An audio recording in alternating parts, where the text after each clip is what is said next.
고린도전서 15장 1절부터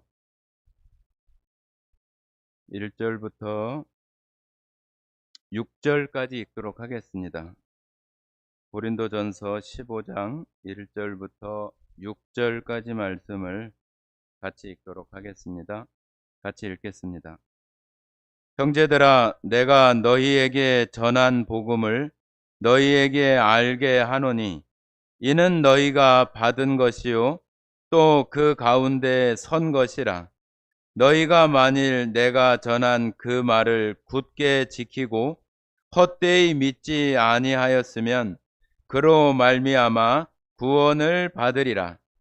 내가 받은 것을 먼저 너희에게 전하였노니 이는 성경대로 그리스도께서 우리 죄를 위하여 죽으시고 장사 지낸 바 되셨다가 성경대로 사흘 만에 다시 살아나사 게바에게 보이시고 후에 12 제자에게와 그 후에 500여 형제에게 일시에 보이셨나니 그 중에 지금까지 대다수는 살아있고 어떤 사람은 잠들었으며.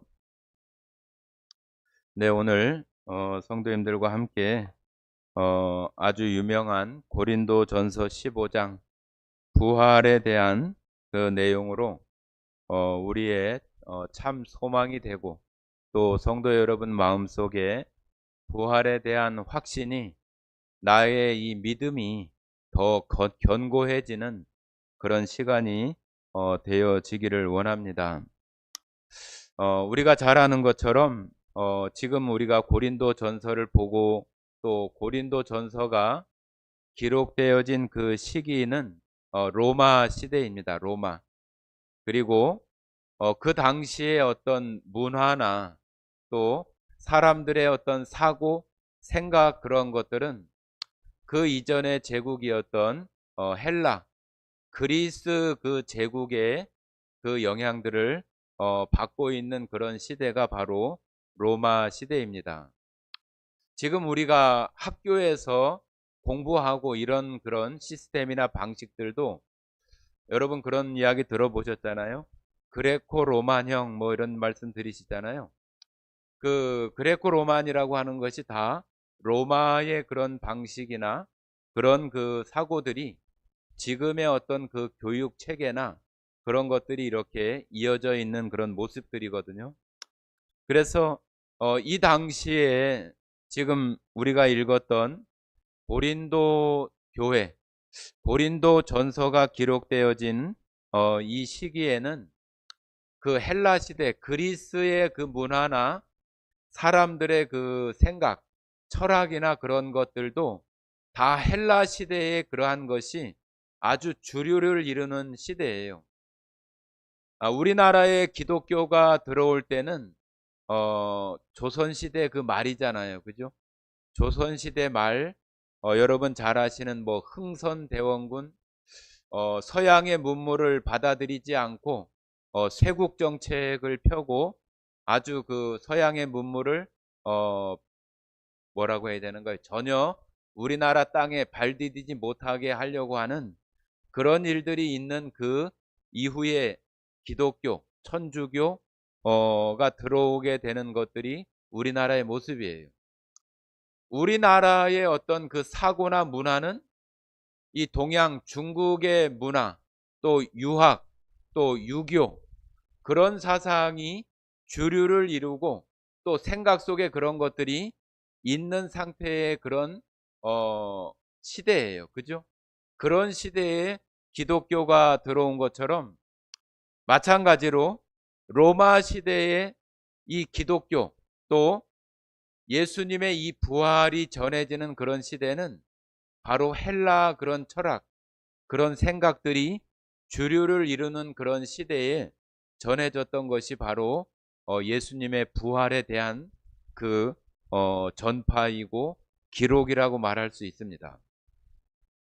그러니까 사람들로부터 아주 인기가 좋고 누구나 다 이렇게 받아들일 수 있는 그런 사상이 결코 아니었다고 하는 거죠.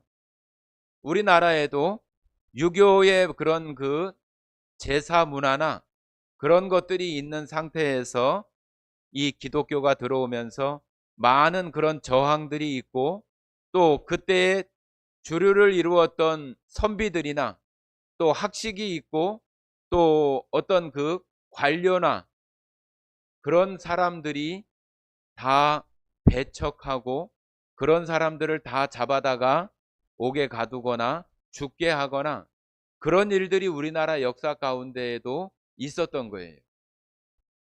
그런 시대에 지금 예수님의 부활에 대한 이야기와 또 죽은 사람이 부활하게 된다고 하는 그런 것을 전파하는 것이 지금 여기 바울이 하나님의 그 감동하심을 따라서 기록되어진 것이 바로 고린도전서 15장이라고 말할 수 있습니다.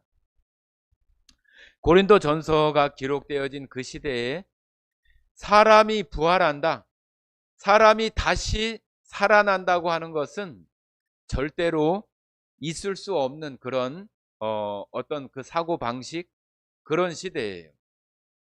왜 그러냐 하면은 그 헬라 철학이 가지고 있는 것이 어떤 거냐 하면은 영지주의라고 해서, 우리 사람이 가지고 있는 것들 중에 영은 유익하지만 이 육은 무익하고 쓸데없고 아무것도 아니라고 하는 그런 사상이 아주 많이 있고, 그런 생각으로 그 시대 사람들이 가지고 있는 모습이에요.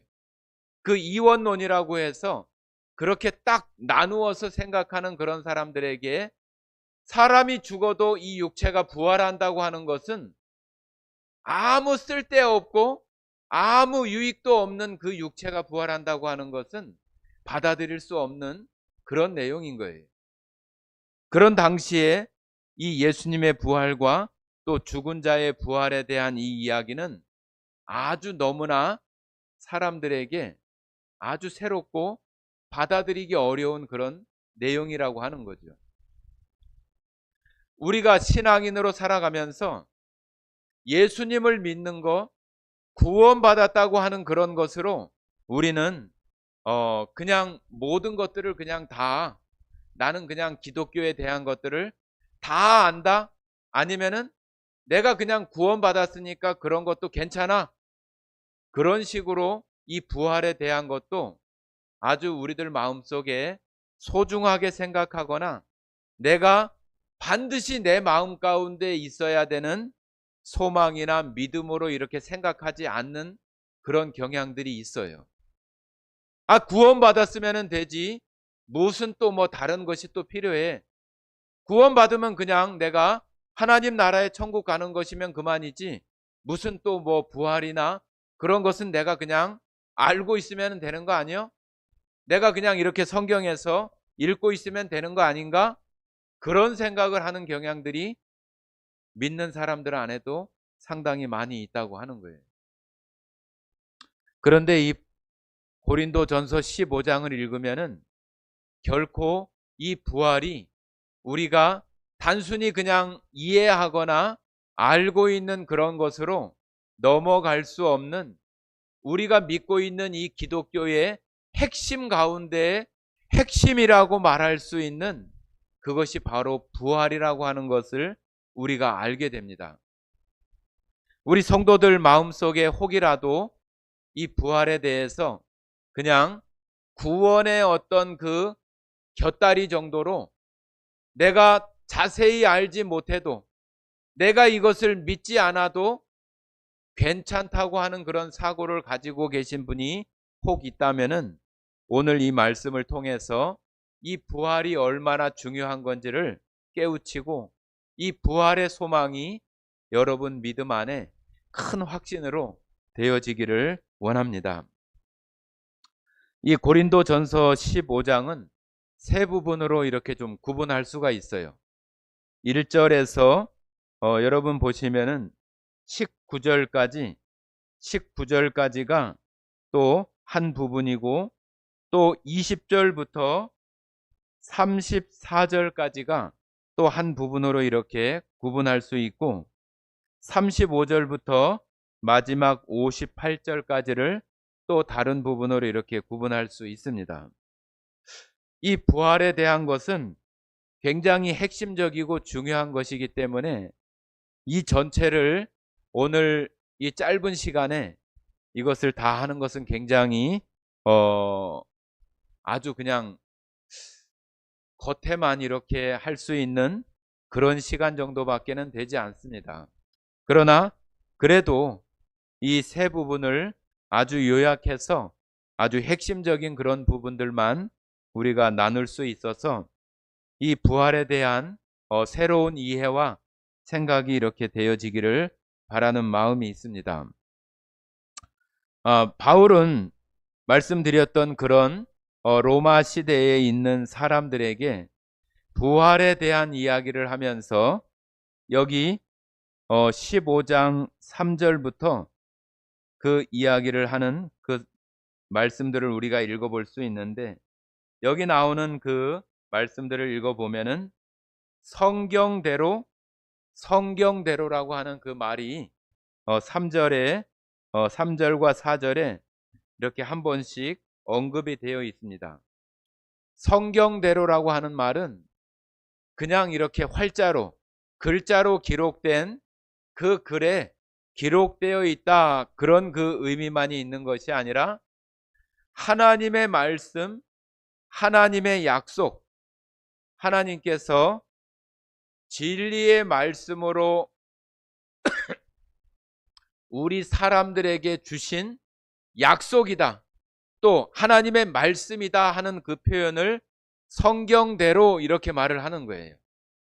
성경대로 예수께서 우리 죄를 위하여 죽으시고 장사 지낸 바 되었다가 성경대로 사흘 만에 다시 살아나사, 이 부분이 하나님께서 예수님을 통해서 하나님의 그 구속, 사람들을 구원하시는 일을 이루시는 그 아주 중요한 그 일이 예수님께서 십자가에 죽으시고 살아나시는 거잖아요.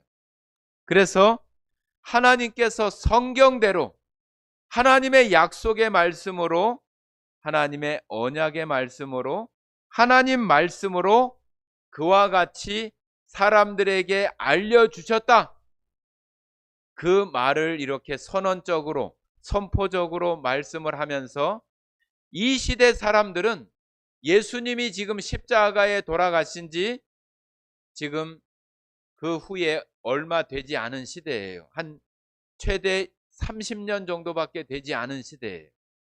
그러니까 그 뒤에 말하고 있는 12 제자와 다른 사람들, 그리고 500명이나 넘는 사람들에게 예수님이 십자가에 죽은 것을 그 시대 사람들이 알고 또 살아나서 제자들에게도 보이고 다른 사람들에게 보이고 500명이나 있는 사람들에게 일시에 같은 시간에 그 사람들에게 보여주었다고 하는 것은, 이것은 돌이킬 수 없는, 또 변할 수 없는, 우리가 살고 있는, 바울이 말하는 그 시대에, 우리가 살고 있는 이 시대에 누구도 부인할 수 없는 현실이고 사실이라고 하는 것을 이야기하는 거죠.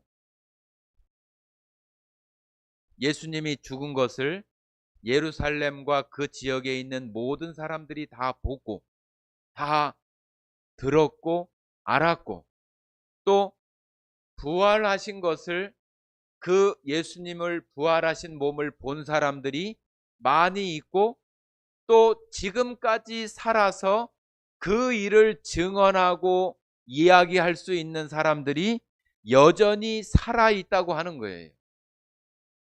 그러니까 하나님의 약속하신 말씀과 하나님의 언약, 성경대로 기록된 대로 예수님이 그와 같이 죽으시고 부활했다고 하는 것은 명백한 사실이라고 하는 것을 여기 15장 1절부터 19절에 나오는 그런 말씀으로 이야기하고 있는 거예요. 그러면서 이 부활은 우리가 믿는, 바울이 전파하고 있는 이 믿는 것에 대한 아주 핵심이 된다고 말하면서 너희에게 이 부활이 없다고 한다면은 너희가 아무것도 아니다. 너희가 믿는 것도 헛것이라고 하는 거예요. 여러분 생각해 보세요. 나는 구원이 예수님이 내 죄를 다 용서했어. 그거면은 다라고 생각을 했는데 부활이 없으면은 우리가 믿는 것이 다 헛것이고 아무것도 아니라고 한다면은 구원받은 것만 꽉 붙잡고 있는 그런 것이 옳지 못하다고 하는 것을 알아야 되는 거잖아요. 자, 우리 한번 그 부분을 읽어 보겠습니다.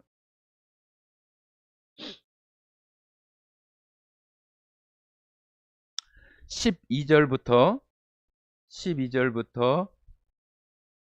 15절까지 한번 읽어 보겠습니다. 12절부터 15절까지 같이 읽겠습니다. 그리스도께서 죽은 자 가운데서 다시 살아나셨다 전파되었거늘 너희 중에서 어떤 사람들은 어찌하여 죽은 자 가운데서 부활이 없다 하느냐? 만일 죽은 자의 부활이 없으면 그리스도도 다시 살아나지 못하셨으리라. 그리스도께서 만일 다시 살아나지 못하셨으면 우리가 전파하는 것도 헛것이요 또 너희 믿음도 헛것이며 또 우리가 하나님의 거짓 증인으로 발견되리니 우리가 하나님이 그리스도를 다시 살리셨다고 증언하였음이라. 만일 죽은 자가 다시 살아나는 일이 없으면 하나님이 그리스도를 다시 살리지 아니하셨으리라. 자, 여기 그리스도가 살아나신 것은 명백한 사실이고 그런 증거와 증인들이 있는데 너희들은 왜 부활이 없다고 하느냐? 그렇게 이야기를 합니다. 그러면서 만약에 부활이 없다고 한다면 그리스도가 다시 살아나는 거 너희들 알지? 너희들 봤지?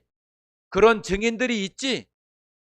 그런데 왜 하나님께서 예수 그리스도를 다시 살리셨겠느냐? 이렇게 얘기를 하면서 부활이 없다면은 예수님도 다시 살아나지 못했을 것이다. 그런데 살아났지 않느냐? 예수님이 부활하지 않았느냐? 그렇게 얘기하면서 그 이전에 일어났던 예수님의 부활 사건이 명백히 사실이라고 하는 것을 얘기하면서 부활이 없다고 얘기하는 너희들은 잘못된 것이라고 이렇게 지적을 하는 거죠. 그러면서 부활이 없으면은 우리의 믿는 것도 헛것이다. 헛된 것이라고 얘기를 하는 거예요. 부활이 없다면은 예수님도 살아나지 못했을 것이다. 예수님은 살아나셨는데 부활이 없다고 하는 너희들이 말이 사실이라면은 예수님 부활은 잊지 않아야 된다고 하는 거죠. 그런데 예수님은 부활하지 않았느냐? 그렇게 거꾸로 말을 하는 거예요. 그러면은 우리가 내가 구원받은 거 그것이 다라고 생각하는 그런 가운데서 있는데 내가 그냥 부활은 에이 그거 뭐 알아도 그만이고 몰라도 그만이고 내가 구원받았는데 뭐 그런 마음으로 있는 우리들에게 부활이 없다고 한다면은 그 믿는 것도 전파하는 것도 헛것이라고 하면은 그러면 내가 지금 이 구원을 붙들고 있는 이러한 모습이 내가 정말로 잘못된 마음이 될 수 있겠구나 하는 생각을 해야 되는 거죠.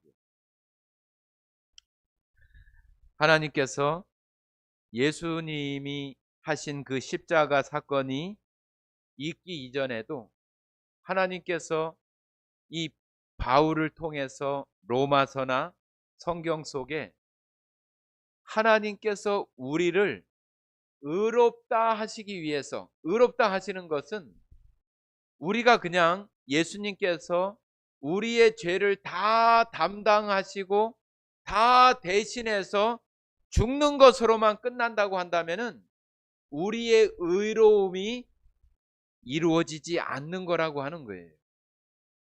예수님이 반드시 다시 살아나셔야 우리를 의롭게 하는 것을 완성하신다고 하는 거예요. 자, 우리 로마서 4장을 한번 보십니다. 로마서 4장.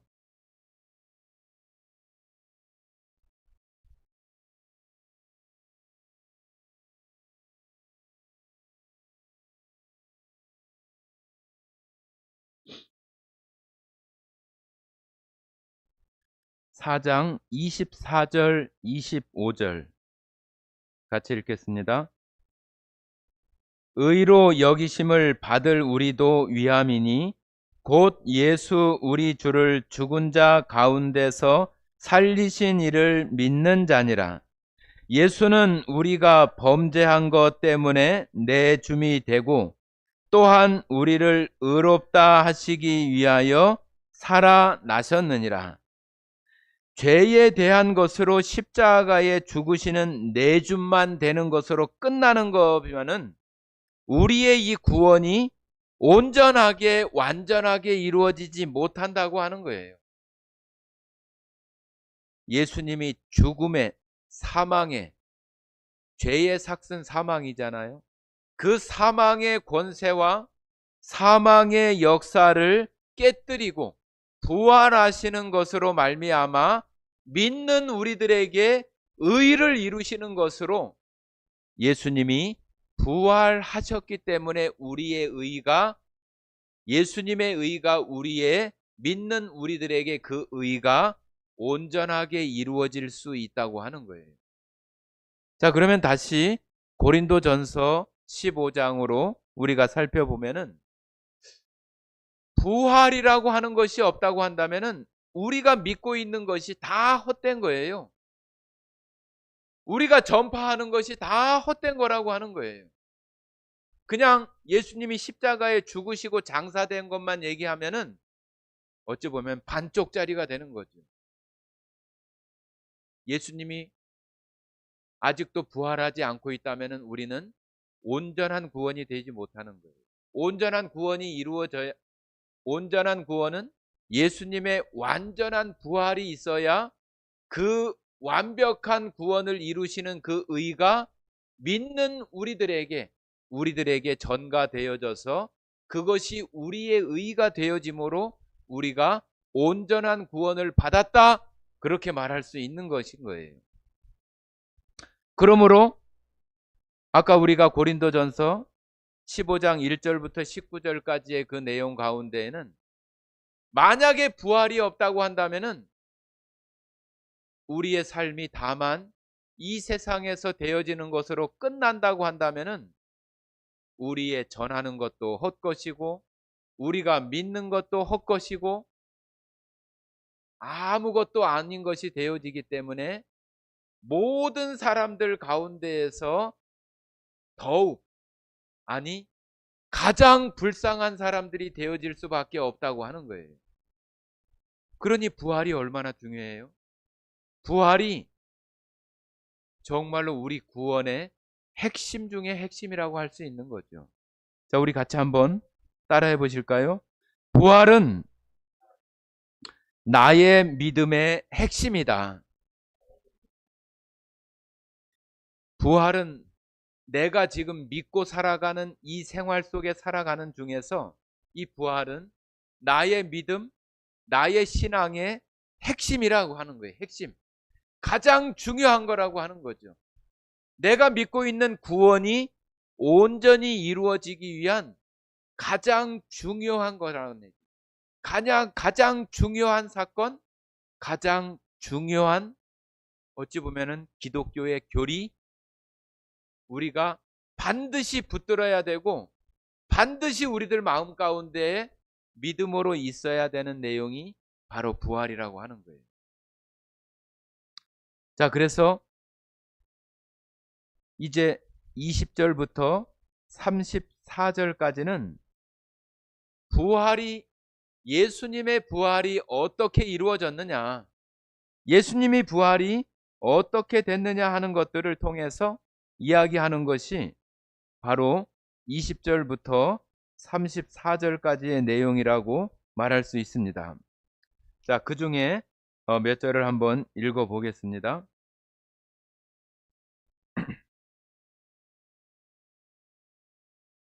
20절부터 23절까지 읽겠습니다.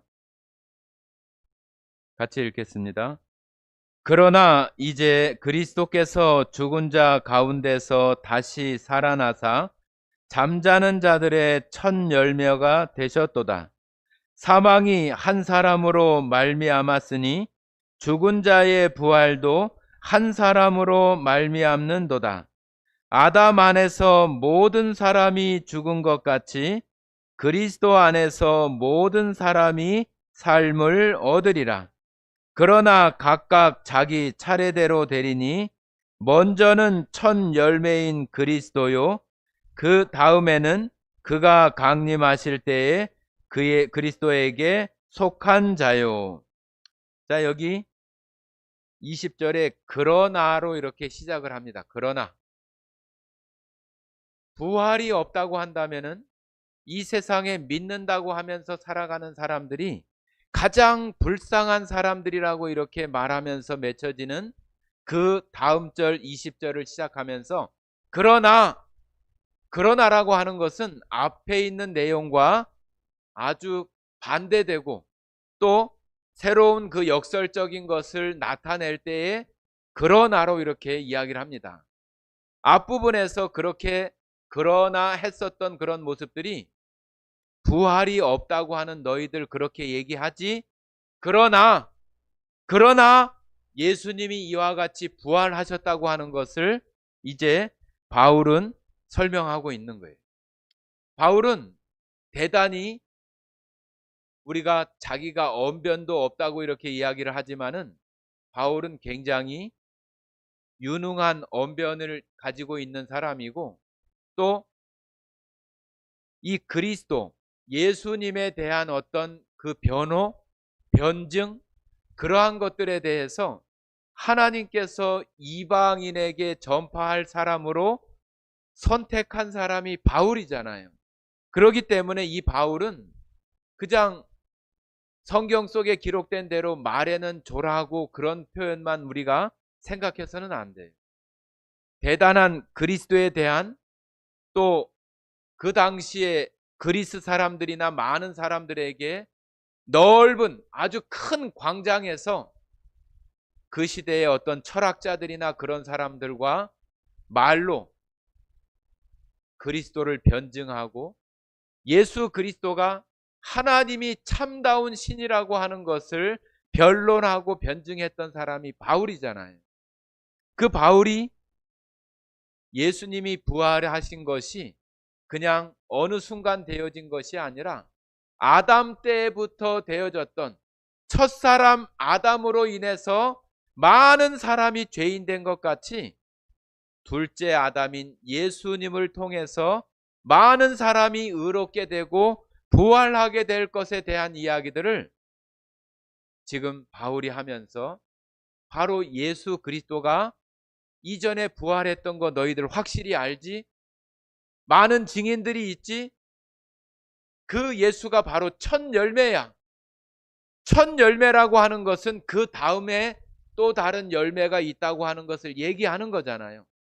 그것으로 끝나는 것이 아니라 모든 부활하는 모든 사람들의 표본이 되어지고 또 어떤 모습으로 부활할 것인가 하는 것들을 알 수 있도록 나타내 주신 분이 첫 열매이신 그리스도이고 어떤 사람이 또 그와 같이 예수님과 같이 부활되는가 하면은 그리스도에게 속한 사람, 그리스도에게 속했다고 하는 것은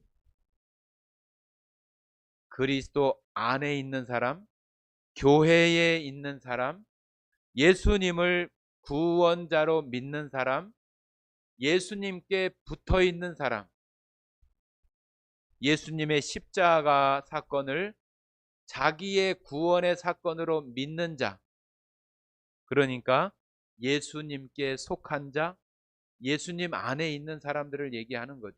결국은 복음을 믿는 사람들이죠.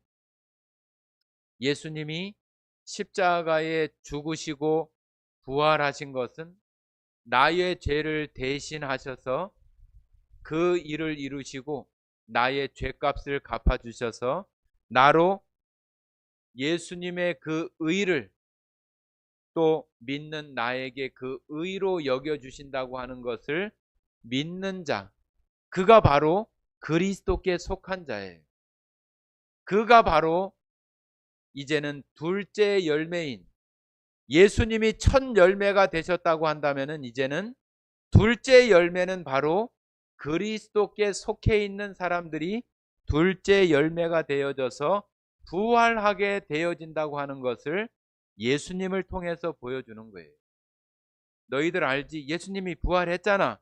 그런 것처럼 예수님께 속한 자들도 예수님의 부활과 같이 그렇게 부활하는 거야. 그렇게 말하고 있는 것이 고린도전서 15장 20절부터 34절까지의 모습이라고 말할 수 있습니다.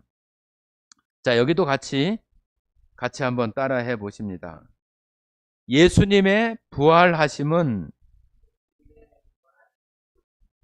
믿는 자들, 곧 나의 부활의 확신을 주심이다. 예수님이 부활하신 그 첫 열매가 되신 것은 내가 부활한다, 내가 예수님과 같이 부활하게 된다고 하는 확신을 갖게 하는 표본이 된다고 하는 거예요.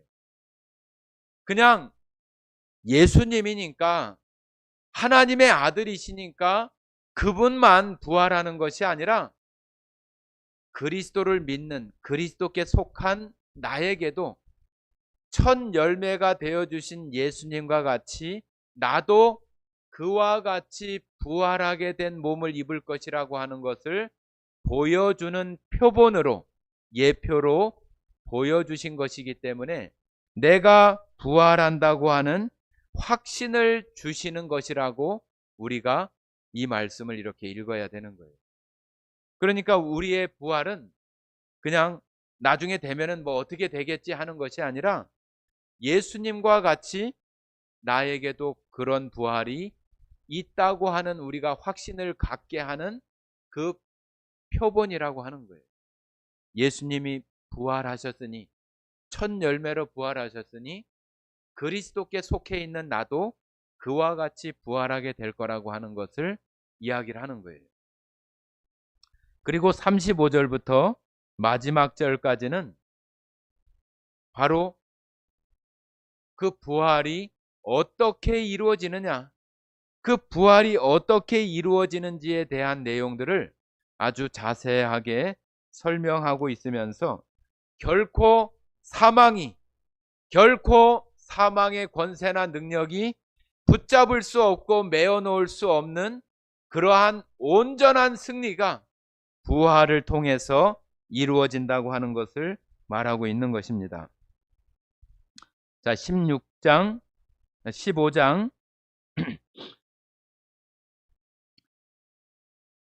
자, 39절부터 44절까지 읽겠습니다. 39절부터 44절까지 같이 읽겠습니다. 육체는 다 같은 육체가 아니니 하나는 사람의 육체요, 하나는 짐승의 육체요, 하나는 새의 육체요, 하나는 물고기의 육체라. 하늘에 속한 형체도 있고 땅에 속한 형체도 있으나 하늘에 속한 것의 영광이 따로 있고 땅에 속한 것의 영광이 따로 있으니 해의 영광이 다르고 달의 영광이 다르며 별의 영광도 다른데 별과 별의 영광이 다르도다. 죽은 자의 부활도 그와 같으니 썩을 것으로 심고 썩지 아니할 것으로 다시 살아나며 욕된 것으로 심고 영광스러운 것으로 다시 살아나며 약한 것으로 심고 강한 것으로 다시 살아나며 육의 몸으로 심고 신령한 몸으로 다시 살아나나니 육의 몸이 있은즉 또 영의 몸도 있느니라. 죽은 자들이 어떻게 살아납니까? 죽은 자들이 어떻게 다시 부활합니까?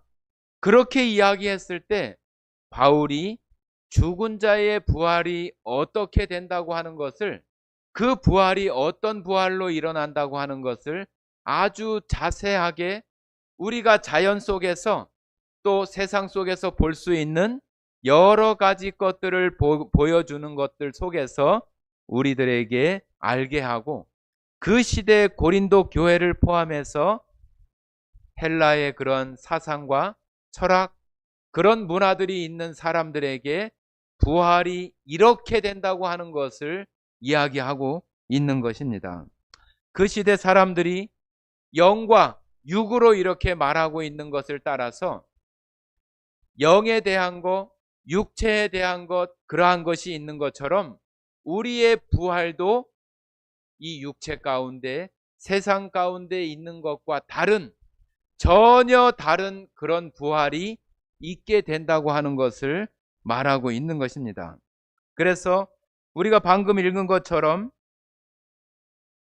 썩을 것과 썩지 않을 것, 육의 사람과 신령한 사람, 또 땅에 있는 것, 또 하늘에 있는 것, 또 속된 것, 영광스러운 것, 약한 것, 강한 것, 육의 몸, 신령한 몸, 또 첫 아담, 또 마지막 아담, 살려주는 영, 이렇게 아주 잘 비교하고 대조하면서 우리가 죽은 자가 입게 될 그 부활에 대해서 아주 자세하게 설명하면서 우리 이 세상의 사단 마귀가 붙잡고 있는 사망이 결코 붙잡아 맬 수 없고, 그것이 능력으로 우리의 그 부활 생명을 끊을 수 없는 그러한 부분에 대해서 말하고 있는 것입니다.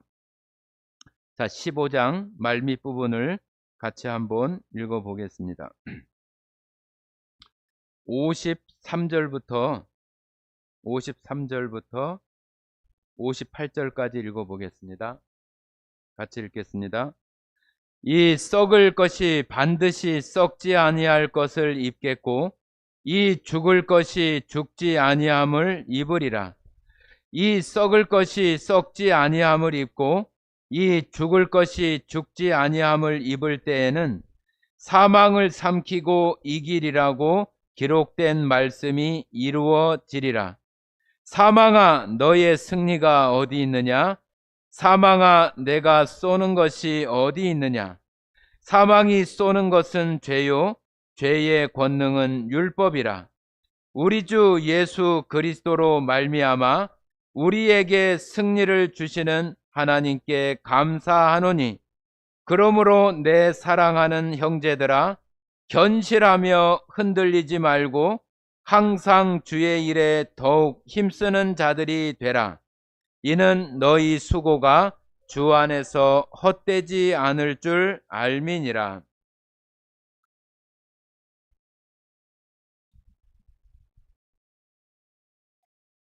세상의 어떠한 권세도, 어떠한 능력도, 어떠한 힘도, 여기 사망이라고 하는 것은 사단이 이 세상 모든 사람들을 아주 꼼짝달싹 못하게 붙들고 있는 것이 바로 사망 권세라고 히브리서에 말하고 있잖아요. 우리가 전혀 새롭게 되는 신령한 몸으로 부활하게 되므로 이 사망의 권세가 어떻게 영향을 끼칠 수 없는 그런 상태로 우리의 몸이 부활하게 된다고 하는 거예요. 그러니 우리가 이 땅에 살아가면서 우리는 이런 시간 속에 살잖아요. 시간. 하나님께서 우리를 구원하실 때 우리는 벌써 사망에서 생명으로 옮겼다고 이렇게 말합니다. 옮겨졌느니라 이렇게 말해요. 옮겨졌다고 하는 것은 앞으로 옮겨질 거예요? 벌써 옮겨졌다는 얘기예요. 옮겨졌다는 얘기예요. 하나님의 그 시간 안에서는 우리가 믿을 때에 벌써 영생을 얻었고 사망에서 생명으로 옮겨졌다고 하는 것이 하나님의 말씀, 약속, 선포되시는 하나님의 말씀이에요. 그런데 우리는 이런 시간이라고 하는 것에 살잖아요. 하나님께서 예수님을 통해서 구속, 우리 인간을 구원하시는 일을 이루시겠다고 하는 것도 창세 전에 하나님 그 구속 계획 안에 있는 거예요. 그죠? 그런데 그것을 다만 우리가 살아가는 이 시간이라고 하는 역사 속에 예수 그리스도를 보내시고 그 하나님의 때에 그 예수님이 십자가를 지시게 하는 그 사건으로 보여주시는 것 뿐이죠. 우리도 얼마 전에 정말로 사랑하는 우리 김병수 형제님을 잃게 되었잖아요. 우리로 봤을 때는 잃은 거죠. 그러나 하나님께서 김병로 형제님을 볼 때는 그가 예수님의 십자가를 통해서 구원받을 때 사망에서 생명으로 벌써 옮긴 거예요.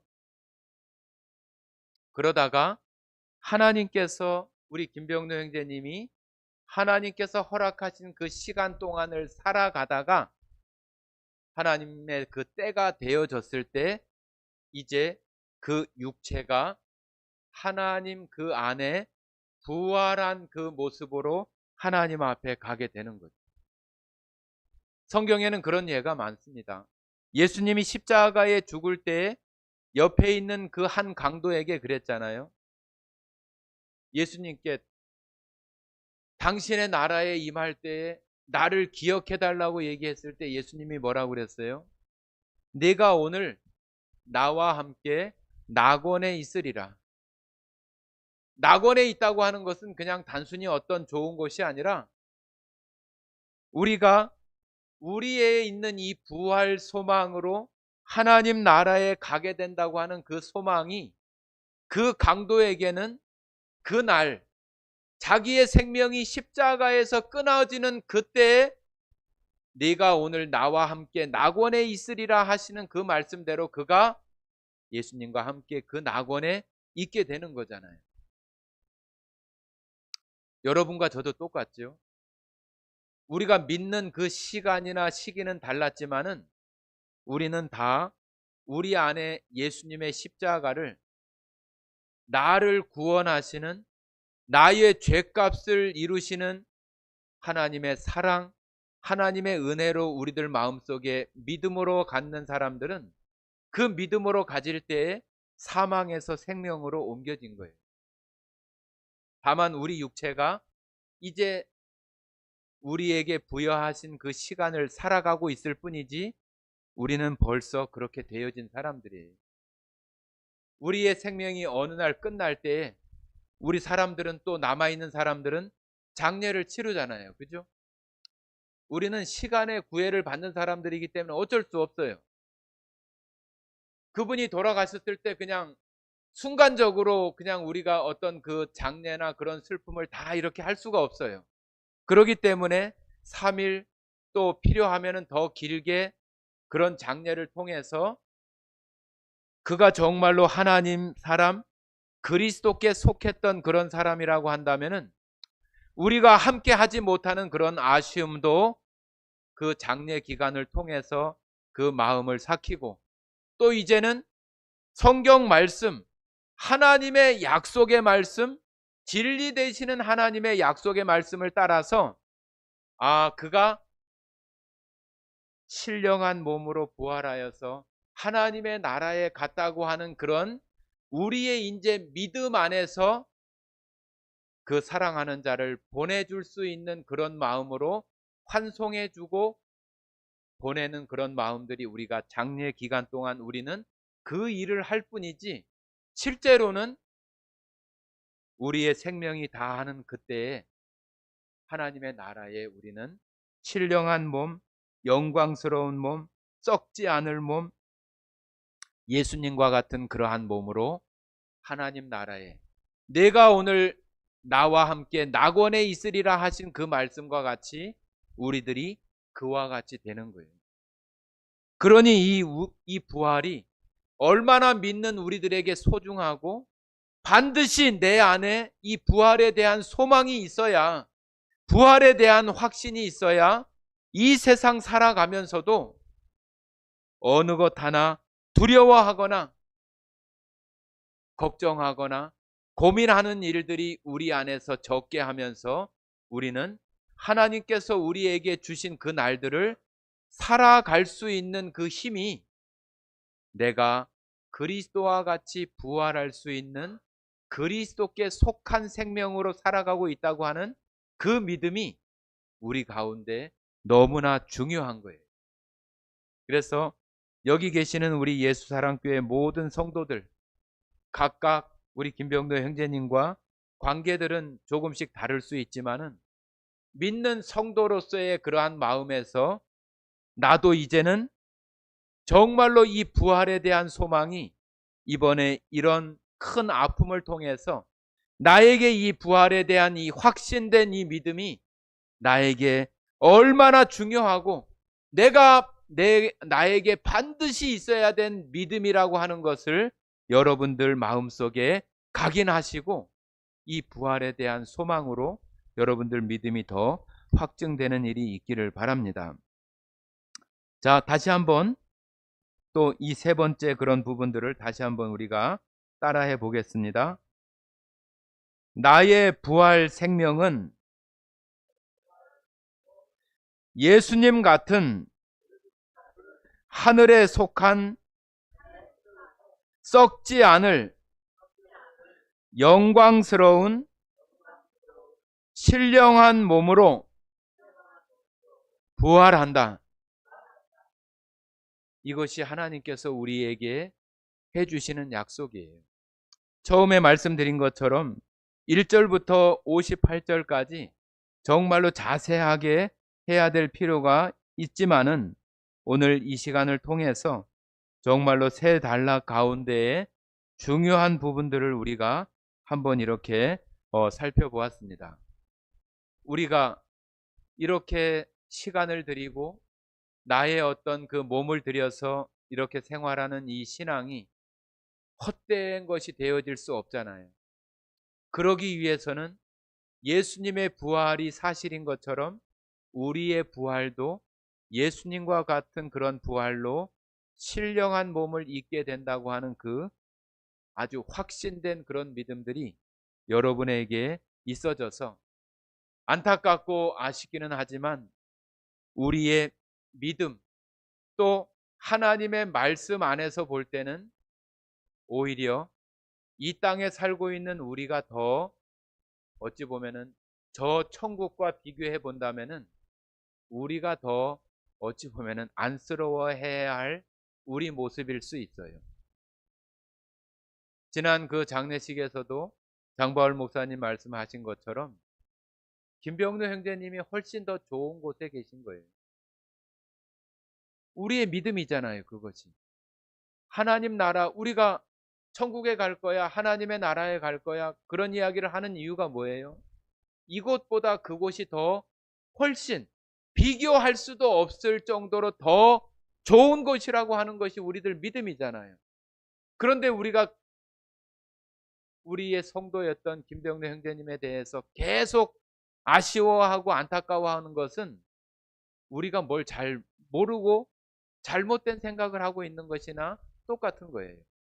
물론 아쉬움이 있고 안타까움이 있지만은 우리가 이제는 더 믿음으로 볼 수 있어야 되고, 그래, 그곳에 가서 나도 신령한 몸으로 형제님과 만나야지. 내가 이 땅에 살아가면서 예수 사랑교회와 함께 하면서 그 형제님과 못다했던 하나님 기뻐하시는 일들을 내가 더 하면 되는 거지. 그런 마음으로 우리가 살면은 아마 김병래 형제님이 기뻐하실 거예요. 그래, 내 대신 그런 거 좀 더 해. 내가 여기서 정말로 기도로 힘으로 도울게. 그렇게 하지 않겠어요?